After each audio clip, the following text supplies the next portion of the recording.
Si attorney? Ikaw talaga. Oo, mahina sa komprehensyon. Parang yung etong isang halimbawa ng mahina sa komprehensyon.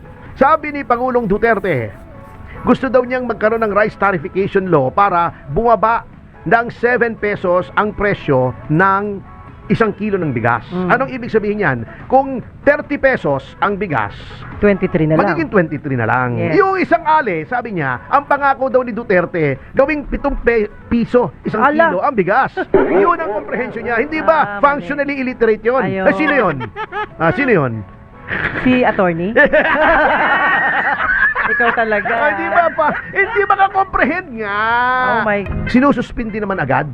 Oh. Bakit itong kay Gwen Garcia? Ang daming sinabi ng ating Pangulo na parang pinagtatanggol pa niya. Di ba? Oh. Eto ha. Nagpalabas pa ng statement na dapat daw ay magkaroon ng due process. Anong interpretasyon itong due process daw dapat kay Gwen Garcia? Hindi niya sususpindihin.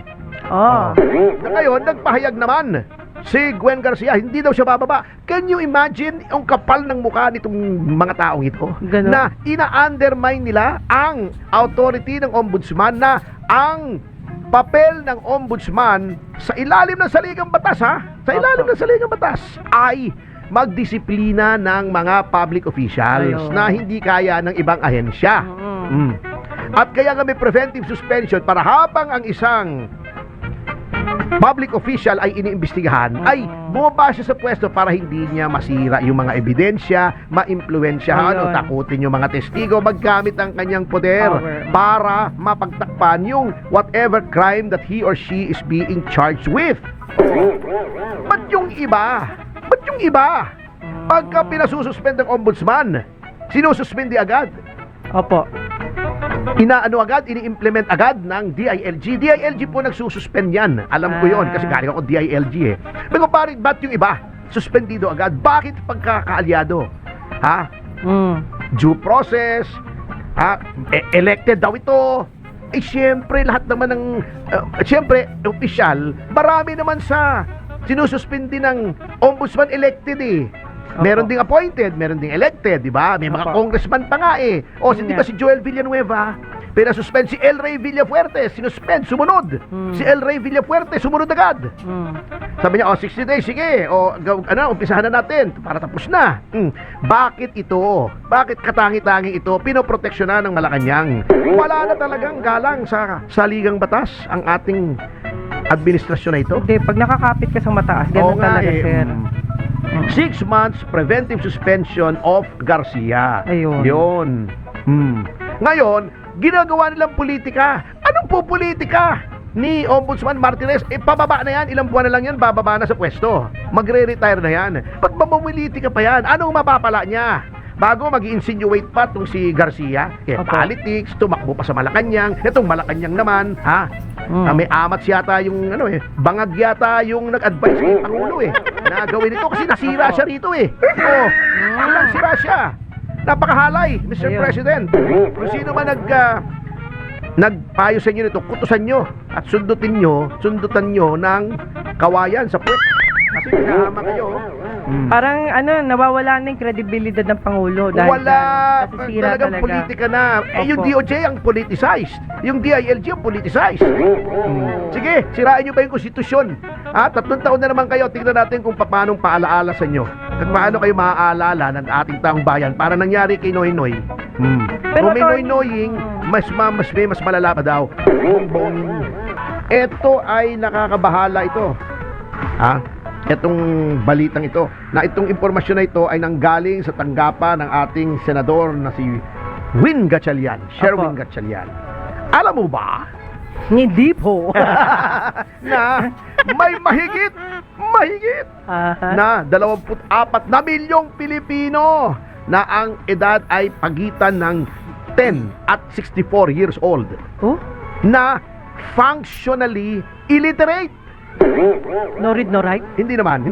Ito, i-distinguish natin. Sige po. While 5.8 million are basically illiterate. Yun ang no read, no write.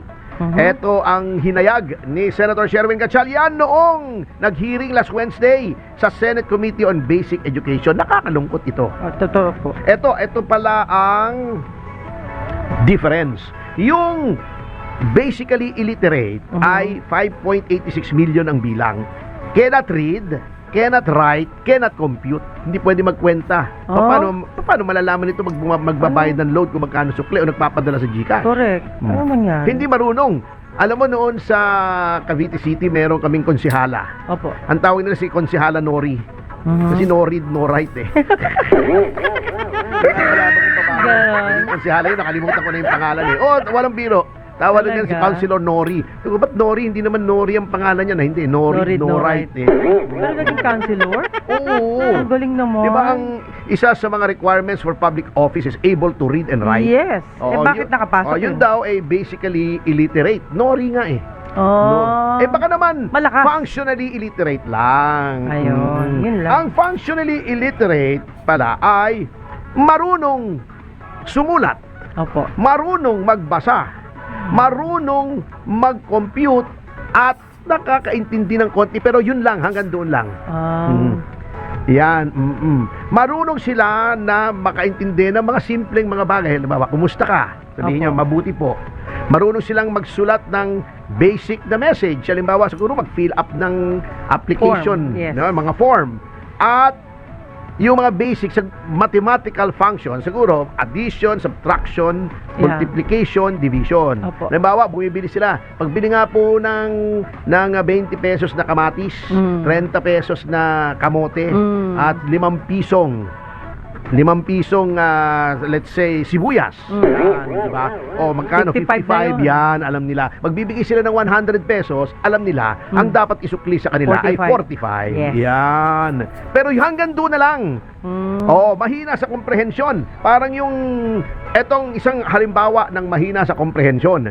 Sabi ni Pangulong Duterte, gusto daw niyang magkaroon ng rice tarification law para bumaba ng 7 pesos ang presyo ng 1 kilo ng bigas. Anong ibig sabihin yan? Kung 30 pesos ang bigas, 23 na lang. magiging 23 na lang. Yes. Yung isang ali, sabi niya, ang pangako daw ni Duterte, gawing 7 piso 1 Ala. kilo ang bigas. Yun ang comprehension niya. Hindi ba Mali. functionally illiterate yun? Ayun. Sino yun? Sino yun? Si attorney? Ikaw talaga. Hindi ba pa? Hindi makakomprehend nga. Oh my God. Ang galing na Sinabi, ibababa ko by 7 pesos Oh my- ang presyo ng bigas. Sabi niya, ibababa daw ng hindi by 7 pesos, but to 7 pesos ang intindi niya. Oo. OMG. Hindi ba yan a read and write a simple message in any language or dialect? Oh, di ba?